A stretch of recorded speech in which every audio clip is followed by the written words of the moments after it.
ಓಂ ಗುರುಬ್ರಹ್ಮ ಗುರುವಿಷ್ಣು ಗುರುದೇವೋ ಮಹೇಶ್ವರಃ ಗುರುರ್ ಸಾಕ್ಷಾತ್ ಪರಬ್ರಹ್ಮ ತಸ್ಮೈ ಶ್ರೀ ಗುರುವೇ ನಮಃ. ಓಂ ತತ್ಸತ್. ಪರಬ್ರಹ್ಮನೇ ನಮಃ. ಕಾದರವಳ್ಳಿಯ ಶ್ರೀ ಸದ್ಗುರು ಅದೃಶ್ಯ ಶಿವಯೋಗಿಗಳವರ ಚರಿತಾಮೃತವು 12ನೇ ಅಧ್ಯಾಯ. ಚಿಕ್ಕೊಪ್ಪದ ಮಹಾತಪಸ್ವಿಗಳಾದ ಶ್ರೀ ಗೂಡು ಸಾಹೇಬರು ಕಾದರವಳ್ಳಿಗೆ ಆಗಮಿಸಿದ್ದು. ಭೂವಾಚಕ ಮಹಾಶಯರೇ, ಚಿಕ್ಕೊಪ್ಪದ ಶ್ರೀ ಗೂಡು ಸಾಹೇಬರೆಂಬ ತಪಸ್ವಿಗಳು ಶ್ರೀ ಸದ್ಗುರು ಸಿದ್ಧಾರೂಢ ಮಹಾಸ್ವಾಮಿಗಳವರ ಪರಮ ಭಕ್ತರಾಗಿ ಅವರ ಅನುಷ್ಠಾನಗೈಯುತ್ತ ಅವರ ಆಧ್ಯಾತ್ಮ ಪರಂಪರೆಯನ್ನು ಶಾಸ್ತ್ರಗೈಯುತ್ತ ತ್ರಿಕಾಲದಲ್ಲಿಯೂ ಶ್ರೀ ಸದ್ಗುರು ಸಿದ್ಧಾರೂಢರನ್ನೇ ನೆನೆಯುತ್ತಾ ಮಹಾಪುರುಷರೆಂದು ಸದ್ಭಕ್ತರಿಂದ ಹೆಗ್ಗಳಿಕೆ ಪಾತ್ರರಾಗಿದ್ದರು. ಅವರು ಶ್ರೀ ಅದೃಶ್ಯ ಶಿವಯೋಗಿಗಳವರ ಮಹಾತ್ಮೆಯನ್ನು ಕೇಳಿ ಅವರ ದರ್ಶನಾಪೇಕ್ಷಿಗಳಾಗಿ ಕಾದರವಳ್ಳಿಗೆ ಆಗಮಿಸಿದರು. ಶ್ರೀಗಳವರು ಮೊದಲೇ ಅವರ ಆಗಮನವನ್ನು ಅರಿತಿದ್ದು ಶ್ರೀ ಗೂಡು ಸಾಹೇಬರ ಬರುವಿಕೆಗಾಗಿ ಮತ್ತು ಆ ಬ್ರಹ್ಮ ತೇಜಸ್ಸಿನಿಂದ ಹೊಳೆವ ಅವರ ಮುಖಾರವಿಂದವನ್ನು ನೋಡಿ ಪರಮಾನಂದ ಹೊಂದುವ ಆಸಕ್ತಿಯುಳ್ಳವರಾಗಿದ್ದರು. ಆ ಮಹಾತ್ಮರು ಬಂದ ತಕ್ಷಣವೇ ಶ್ರೀಗಳವರು ಆತ್ಮದರ್ಶನವಾದಂತೆ ಚಿದಾನಂದ ರೂಪ ಶಿವೋಹಂ ಶಿವೋಹಂ ಎಂದು ಮಂದಸ್ಮಿತವಾದ ನಗೆಯನ್ನು ಬೀರುತ್ತಾ, ಆದಿಯ ಲಿಂಗವ ತೋರಿದ ಅನುಮಿಷನ ಕಂಡೆನಯ್ಯ ಇಂದು, ಕೃತಯುಗದ ಸ್ಕಂದನೆಂಬ ಗಣೇಶ್ವರನ ಕಂಡೆನಯ್ಯ ಇಂದು, ತ್ರೇತಾಯುಗದ ನೆರುಲೋಹಿತನೆಂಬ ಗಣೇಶ್ವರನ ಕಂಡೆನಯ್ಯ ಎಂದು, ದ್ವಾಪರಯುಗದ ಋಷಭನೆಂಬ ಗಣೇಶ್ವರನ ಕಂಡೆನಯ್ಯ ಎಂದು, ಕಂಡೆನಯ್ಯ ಕಲಿಯುಗದಲ್ಲಿ ಅನುಮಿಷನೆಂಬ ಗಣೇಶ್ವರ ಕಂಡೆನಯ್ಯ ಎಂದು ಎಂಬ ಅಲ್ಲಮ ಪ್ರಭುಗಳ ವಚನದಂತೆ ಸಾಕ್ಷಾತ್ ಶ್ರೀ ಸದ್ಗುರು ಸಿದ್ಧಾರೂಢರನ್ನೇ ಕಂಡ ಭಾವದಿಂದ ಅವರನ್ನು ಕೊಂಡು ಬರಮಾಡಿಕೊಂಡು ತಮ್ಮ ಹತ್ತಿರವೇ ಕಂಬಳಿಯ ಗದ್ದುಗೆಯ ಮೇಲೆ ಕೂಡಿರುವಂತೆ ಭಿನ್ನವಿಸಿಕೊಂಡರು. ತಮ್ಮ ಶಿಷ್ಯರೊಂದಕ್ಕೆ ನೀವು ಇಂದು ಪರಮ ಬ್ರಹ್ಮ ಜ್ಞಾನಿಗಳಾದ ಶ್ರೀ ಗೂಡು ಸಾಹೇಬರ ದರ್ಶನದಿಂದ ಪುನೀತರಾಗಿರುತ್ತೀರಿ.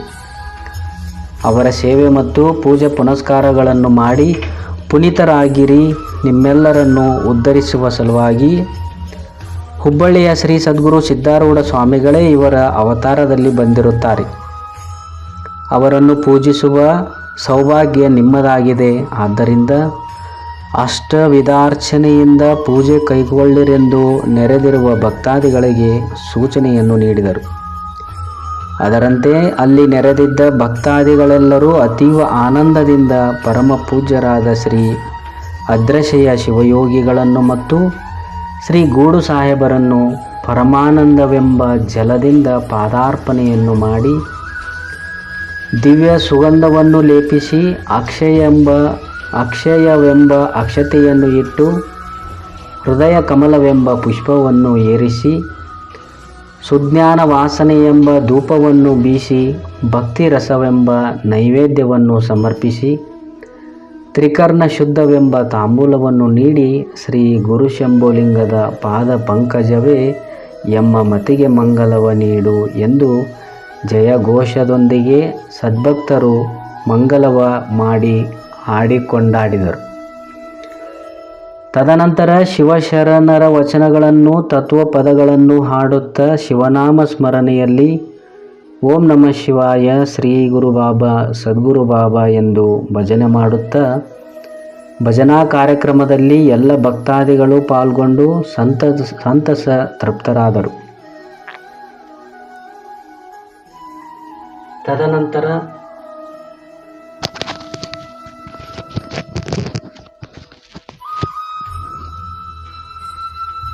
ಶಿವಶರಣರ ವಚನಗಳನ್ನು ತತ್ವಪದಗಳನ್ನು ಹಾಡುತ್ತಾ ಶಿವನಾಮ ಸ್ಮರಣೆಯಲ್ಲಿ ಓಂ ನಮಃ ಶಿವಾಯ, ಶ್ರೀ ಗುರು ಬಾಬಾ, ಸದ್ಗುರು ಬಾಬಾ ಎಂದು ಭಜನೆ ಮಾಡುತ್ತಾ ಭಜನಾ ಕಾರ್ಯಕ್ರಮದಲ್ಲಿ ಎಲ್ಲ ಭಕ್ತಾದಿಗಳು ಪಾಲ್ಗೊಂಡು ಸಂತಸ ತೃಪ್ತರಾದರು. ನಂತರ ಗೂಡು ಸಾಹೇಬರಿಗೆ ಶ್ರೀ ಅದೃಶ್ಯ ಶಿವಯೋಗಿಗಳವರು ಮಹಾತ್ಮರೇ ತಮ್ಮ ವಾಣಿಯಿಂದ ಇಲ್ಲಿಯ ಮುಮುಕ್ಷಾರ್ಥಿಗಳಿಗೆ ಮೋಕ್ಷ ಸಾಧನೆಯ ಮಾರ್ಗವನ್ನು ತಮ್ಮ ಬಾಯಿಂದ ಕೇಳಬೇಕೆಂಬ ಲವಲವಿಕೆ. ಎಲ್ಲರಿಗೂ ಆಗಿದೆ. ಆದ್ದರಿಂದ ಈ ಸದ್ಭಕ್ತರ ಆಶೆಯನ್ನು ಪೂರೈಸಬೇಕೆಂದು ವಿನಮಿಸಿಕೊಂಡರು. ಆಗ ಶ್ರೀ ಗೂಡು ಸಾಹೇಬರು ಗುರುವಾಜ್ಞೆಯನ್ನು ಮೀರಲು ಸಾಧ್ಯವೇ? ಇದು ಸದ್ಗುರುವಿನ ಇಚ್ಛೆ ಎಂದು ಶ್ರೀ ಅದೃಶ್ಯ ಶಿವಯೋಗಿಗಳಿಗೆ ನಮಸ್ಕರಿಸಿ, ಭಕ್ತರೇ, ನಾನು ನಿಮಗೆಂತ ಶಾಸ್ತ್ರ ಹೇಳಬೇಕು? ಶ್ರೀ ಸದ್ಗುರು ಅದೃಶ್ಯ ಶಿವಯೋಗಿಗಳಂತಹ ಮಹಾಪುರುಷರ ಸತ್ಸಂಗದಲ್ಲಿ ಮತ್ತು ಸದಾವಕಾಲ ಅವರ ಅನುಗ್ರಹದಲ್ಲಿದ್ದು ಅವರಿಂದ ವೇದಾಂತದ ಮರ್ಮವನ್ನೇ ರಸ ಮಾಡಿ ಕುಡಿದು ರೋಮ ರೋಮಗಳಲ್ಲಿಯೂ ಆತ್ಮಜ್ಞಾನದ ಅರಿವು ಇರುವ ತಮ್ಮೆಲ್ಲರ ಹೃತ್ಕಮಲದಲ್ಲಿರುವ ಶ್ರೀ ಸದ್ಗುರು ಅದೃಶ್ಯ ಶಿವಯೋಗಿಗಳ ಮಹಿಮೆಯಿಂದ ಪುನೀತರಾಗಿರುವ ತಮ್ಮೆಲ್ಲರಿಗೆ ನಾನು ಹೇಳುವುದೇನಿದೆ? ಗುರುವರನೊಲವಿಲ್ಲದವನಿನ ಮೊದಲು ದೊರೆಯಲರಿಯದು ಸಮ್ಯಜ್ಞಾನ. ಗುರುವಿನೊಳವರಿ ಗುರುವಿನೋಳ್ಮರೆ ಮಿಥ್ಯೆ. ಗುರುವಿನೊಳಗೆ ತರ್ಕಪುಷಿನಿಂದೆ ದೊರಕೊಂಡ ನರರಿಗೆ ನರಕ ತಪ್ಪದು. ನೀರೇ ವರವೇದ ಶಾಸ್ತ್ರಾನುಮತವಿದು. ಗುರುವರನ ಅಂತಃಕರಣವಿಲ್ಲದಿದ್ದರೆ ಸಮ್ಯಜ್ಞಾನ ದೊರಕದು. ನೀವು ಸದಾವಕಾಲವೂ ಶ್ರೀ ಗುರುಗಳ ಕೃಪಾ ಕಟಾಕ್ಷದಲ್ಲಿ ದಯಾದೃಷ್ಟಿಯಲ್ಲಿ ಅವರ ಅಂತಃಕರಣಕ್ಕೆ ಪಾತ್ರರಾಗಿದ್ದು ಸಮ್ಯಜ್ಞಾನಿಗಳಾಗಿರುತ್ತೀರಿ. ವೇದಶಾಸ್ತ್ರಾನುಮತದಂತೆ ಶ್ರೀ ಗುರುವಿನಲ್ಲಿ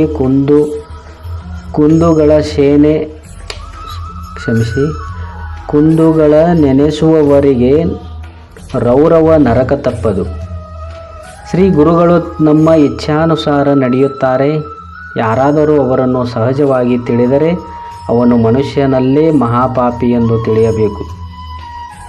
ಶೈವ ಧರ್ಮಶಾಸ್ತ್ರ ಹೀಗೆ ಹೇಳುವುದು: ದೂರತೋಬಿ ಗುರುಂ ದೃಷ್ಟ್ವಾ ಉದಾಸೀನೈನೋ ರೊಜೇತ್ ಶ್ವಾನಯೋನಿ ಶತಂಗತ್ವ ಚಂಡಾಲಗ್ರಹ ಮಾಚಕಿತ್. ಅಂದರೆ ಗುರುವನ್ನು ದೂರದಿಂದ ಕಂಡರೂ ಕೂಡ ಅವರ ಸಾಮೀಪಕ್ಕೆ ಹೋಗದೆ ಮತ್ತು ಹತ್ತಿರ ಬಂದರೂ ಉದಾಸೀನ ಬುದ್ಧಿಯಿಂದ ಕಂಡರೆ ಚಾಂಡಾಲರ ಮನೆಯಲ್ಲಿ ನಾಯಿಯಾಗಿ 100 ಸಾರಿ ಹುಟ್ಟುವನು ಎಂದು ಹೇಳುತ್ತದೆ. ಬಸವಾದಿ ಪ್ರಮತರು ಸಹಿತ ಇದನ್ನೇ ದೃಢೀಕರಿಸಿದ್ದಾರೆ. ಗುರುವರನೆಂದೆನಾದೊಡೆ ಹಿಂದ ಭವಮಾಲೆ ಹಿಂಗದು ಗುರುದ್ಭಕ್ಕೆ. ರೋಷವ ತಾಳಿದೆನಾದೊಡೆ ಶ್ವಾನ ಗರ್ಭದಲ್ಲಿ ಬಪ್ಪದು ತಪ್ಪದು. ಗುರುಪದೇಶವ ಮೀರಿ ನಡೆದೊಡೆ 7 ಜನ್ಮದ ಕರ್ಮ. ಹೀಗೆಂದು ಇದು ಕಾರಣ ಗುರುಲಿಂಗವು ಭರ್ಗೋ ದೇವನೆಂಬೆನು ಕೂಡಲ ಸಂಗಯ್ಯ. ಈ ಗುರುವ ನಂಬದಿರ್ದೊಡೆ ಭವ ಹಿಂಗದು. ಗುರುವಿಲ್ಲದೆ ಮುಕ್ತಿಯಿಲ್ಲ. ಗುರುಗಳಲ್ಲೇ ಶ್ರದ್ಧೆಯೊಂದಿದ್ದರೆ ಸಾಕು. ಅವನು ಎಂತಹ ಪಾಪವನ್ನು ಮಾಡಿದವನಿದ್ದರೂ ಕೂಡ ಅದು ಸುಟ್ಟು ಹೋಗಿ ಅವನಿಗೆ ಪರಮ ಮುಕ್ತಿ ಆಗುವುದರಲ್ಲಿ ಸಂದೇಹವಿಲ್ಲ. ಗುರುವಚನದಿಂದಲ್ಲದೆ ಲಿಂಗವ ನರಿಯಬಾರದು.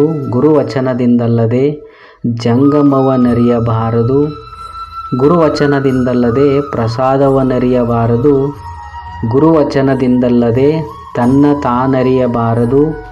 ಹಿಂದನ ಜನ್ಮದಲ್ಲಿ ಲಿಂಗವ ಪೂಜಿಸಿ ಇಂದು ಜ್ಞಾನೋದಯವಾದರೆ ಗುರುವಿಲ್ಲದ ಮುನ್ನ ಆಯಿತೆನ್ನಬಹುದೇ.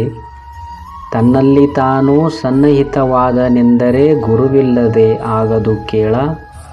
ಎನ್ನ ಅಜಗನ್ನನೆಂಬ ಗುರುವಿಲ್ಲದೆ ಆ ರೂಢಿಯ ಕೂಟ ಸಮನಿಸದು ಕೇಳ.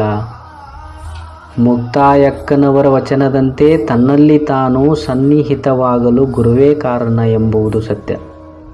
ಆದ್ದರಿಂದ ಗುರುವೇ ಮುಕ್ತಿಗೆ ದಾರಿಯಾಗಿರುವುದರಿಂದ ಗುರುವಿನಲ್ಲಿ ಅನನ್ಯ ಭಕ್ತಿಯಿಂದ ತನ್ನನ್ನು ತಾನು ಅರ್ಪಿಸಿ ಮುಕ್ತಿಯನ್ನು ಹೊಂದಬೇಕಾಗಿರುವುದೇ ಮನುಜ ಕುಲದ ಜನನದ ಲಾಭವು.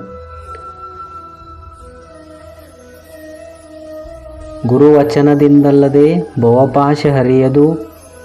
ಗುರುವಚನದಿಂದಲ್ಲದೆ ಜಾತಿ ಭೇದ ಮಾನದು. ಗುರುವಚನದಿಂದಲ್ಲದೆ ಸೂತಕ ಪಾತಕಗಳು ಕೆಡದಿಹವು. ಗುರುವಚನದಿಂದಲ್ಲದೆ ಅಂಗಮನ ಪ್ರಾಣಂಗಳು ಶುದ್ಧವಾಗಲರಿಯವು. ಗುರುವಚನದಿಂದಲ್ಲದೆ ಲಿಂಗಕ್ಕೆ ಕಳೆವೆದಿಸದು. ಗುರುವಚನದಿಂದಲ್ಲದೆ ನಿಜ ಭಕ್ತಿ ನೆಲೆಗೊಳ್ಳದು. ಗುರುವಚನದಿಂದಲ್ಲದೆ ನಿಜ ಮುಕ್ತಿ ಕಾಣಲಾಗದು. ಇದು ಕಾರಣ ಗುರುಮುಟ್ಟಿ ಗುರುವಾದ ಪರಮ ಶರಣರ ಶ್ರೀ ಚರಣಕ್ಕೆ ಶರಣು ಶರಣು ಎಂಬೆನಯ್ಯ ಅಖಂಡೇಶ್ವರ ಎಂದು ಶರಣರು ನಿಜ ಮುಕ್ತಿಯ ದಾರಿಯನ್ನು ಗುರುವಿನಲ್ಲಿಯೇ ಕಂಡು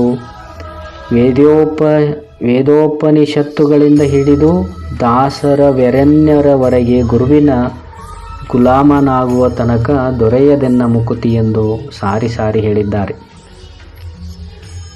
ನೀವು ನಿತ್ಯ ಮುಕ್ತಿ ಬಯಸಿದರೆ ಅದರ ಸಾಧನೆಗೆ ಶ್ರವಣ ಮನನ ನಿಧಿಧ್ಯಾಸವೆಂಬ 3 ಉಪಾಯಗಳನ್ನು ಹಗಲಿರುಳೆನ್ನದೆ ಇವುಗಳ ಅನುಷ್ಠಾನದಿಂದ ಆತ್ಮಲಾಭವೆಂಬ ಸ್ಥಿರ ಮುಕ್ತಿ ಪದ ಲಭಿಸುವುದು.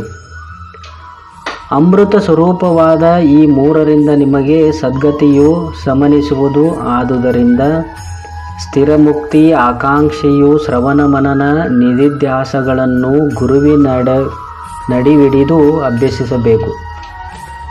ಮೊದಲು ಸಗುಣ, ಆ ಬಳಿಕ ನಿರ್ಗುಣ ಅಭ್ಯಾಸ ಸಿದ್ಧಿಸಲಾಗಿ ತಾನೇ ಶುದ್ಧ ಚಿನ್ಮಾತ್ರನು ಎಂಬ ಆತ್ಮಾನಂದದ ಅಪರೋಕ್ಷಾನುಭೂತಿಯು ತನಗುಂಟಾಗುವುದು. ಶ್ರವಣ ಎಂಬುದು ಬ್ರಹ್ಮರೂಪವು, ಮನನ ಎಂಬುದು ವಿಷ್ಣು ರೂಪವು, ಸಾಕ್ಷಾತ್ ಶಿವನೇ ತಾನಾಗುವುದೇ ನಿಧಿಧ್ಯಾಸವು. ಕಾಮನ ದರ್ಪ ಬಲಭಾಗ್ಯಗಳನ್ನು ಮತ್ತು ಜವನ ಲೋಕವ ಸದೆಬಡಿಯಲಿಕ್ಕೆ ಹರಿತವಾದ ಖಡ್ಗವಿದು. ಅರ್ಥಾತ್ ಈ ಸಾಧನ ತ್ರಯವೆಂಬ ಸಂಪತ್ತು ಕಾಮನ ವೈರಿ ಎಂದು ತಿಳಿಯಿರಿ. ಅಂದರೆ ಜನನ ಮರಣ ದುಃಖದಿಂದ ನಿಜ ಮುಕ್ತಿಯನ್ನು ಪಡೆಯಲು ಇವು ಮೂಲ ಸಾಧನೆ ಎಂದು ತಿಳಿಯಿರಿ.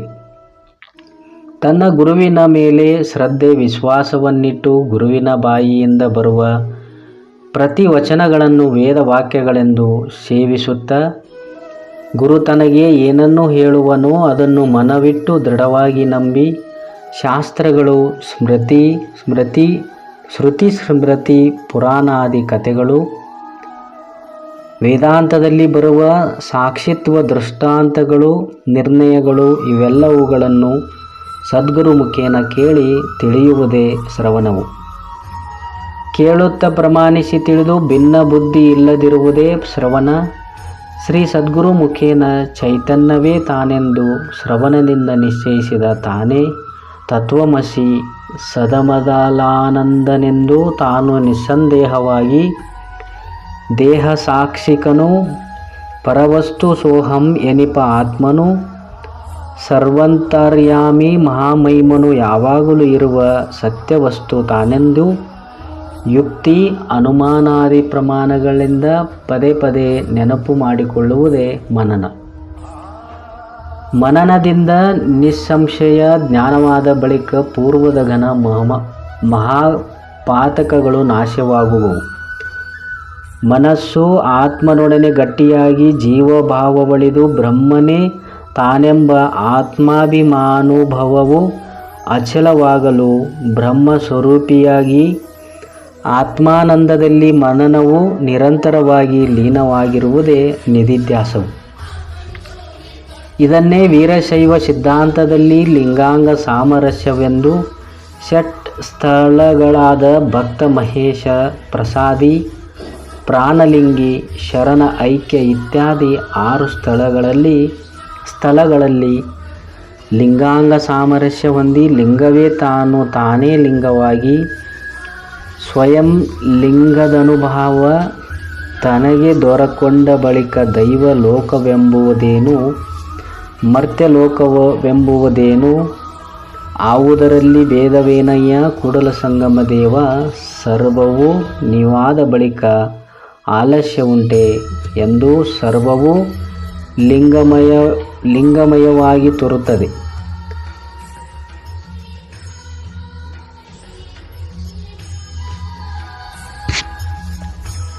ಈ ಸ್ಥಿತಿಯಲ್ಲಿ ಇದ್ದಾಗ ಅಸ್ಥಿರವಾದ ಪಂಚಭೂತಗಳಿಂದ ಕೂಡಿದ ಈ ಶರೀರವನ್ನು ತಾನು ತನ್ನದೆನ್ನುವುದನ್ನು ಮರೆತು ತುರ್ಯಾತೀತ ಸ್ಥಿತಿಯಲ್ಲಿ ಇದ್ದು ಶರೀರದ ಪರಿವೇ ಇಲ್ಲದೆ ಶರೀರಕ್ಕೆ ಉಂಟಾಗುವ ಕಷ್ಟ ಕಾರ್ಪಣ್ಯಾದಿಗಳ ಕಲ್ಪನೆಯೂ ಇಲ್ಲದೆ ಪ್ರಾಪಂಚಿಕ ವ್ಯಾಮೋಹಾದಿಗಳನ್ನು ಮನದಲ್ಲಿ ತಾರದೆ ಹೊರಗಿನ ರೂಪ ವಸ್ತು ವರ್ಣ ಇದಾವುದರ ನಿರೀಕ್ಷೆಯೂ ಇಲ್ಲದೆ ಅಂತರದಲ್ಲಿ ಜೀವಾತ್ಮ ಪರಮಾತ್ಮರೆಂಬ ಚೈತನ್ಯವೆರಡನ್ನೂ ತಿರಸ್ಕರಿಸಿ ತುರಿಯ ಪರಮಾತ್ಮರೆಂಬ ಭೇದವನ್ನು ಬಿಟ್ಟು ಕೇವಲ ಚಿನ್ಮಾತ್ರ ಚಿದಂಬರ ಜ್ಯೋತಿ ಪರಮಾತ್ಮನೇ ತಾನೆಂದು ತಿಳಿದ ಮೇಲೆ ಬಾಧೆ ತನ್ನೊಳು ತೋರದು ಪರಮಾರ್ಥ ಬೋಧೆ ನೆಲೆಗೊಂಡು ನಿಂದ ಮೇಲೆ. ಆದ್ದರಿಂದ ದುಷ್ಟರಿಗೆ, ದುರ್ಜನರಿಗೆ, ದುರ್ಬುದ್ಧಿಗಳಿಗೆ, ಬುದ್ಧಿಹೀನರಿಗೆ, ಕಪಟಿಗಳಿಗೆ,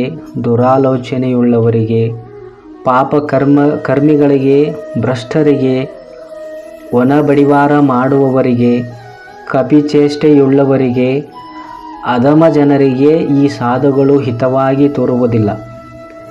ಮತ್ತು ಅವರು ಈ ಸ್ಥಿತಿಯಲ್ಲಿ ಇರತಕ್ಕಂತಹ ಬ್ರಹ್ಮಾತ್ಮನನ್ನು ಹುಚ್ಚನೆಂದೋ, ಮತಿಹೀನನೆಂದೋ, ಶರೀರದ ಪರಿವೇ ಇಲ್ಲದ ಮೂಢನೆಂದೋ ಅರ್ಥೈಸುವರು. ಆದ್ದರಿಂದ ಇಂತಹ ಅನಧಿಕಾರಿಗಳಿಗೆ ಇದನ್ನು ಹೇಳುವುದು ಸಾಧುವಲ್ಲ ಎಂದು ಗುರು ಮಹಿಮೆ ಬ್ರಹ್ಮಾನಂದದಿಂದ ನಿಜಮುಕ್ತಿಯನ್ನು ಪಡೆಯುವ ಸಾಧನತ್ರಯವನ್ನು ವಿವರಿಸುತ್ತಾ ತಮ್ಮ ಪ್ರವಚನಕ್ಕೆ ಮಂಗಲವನ್ನು ಹಾಡಿದರು.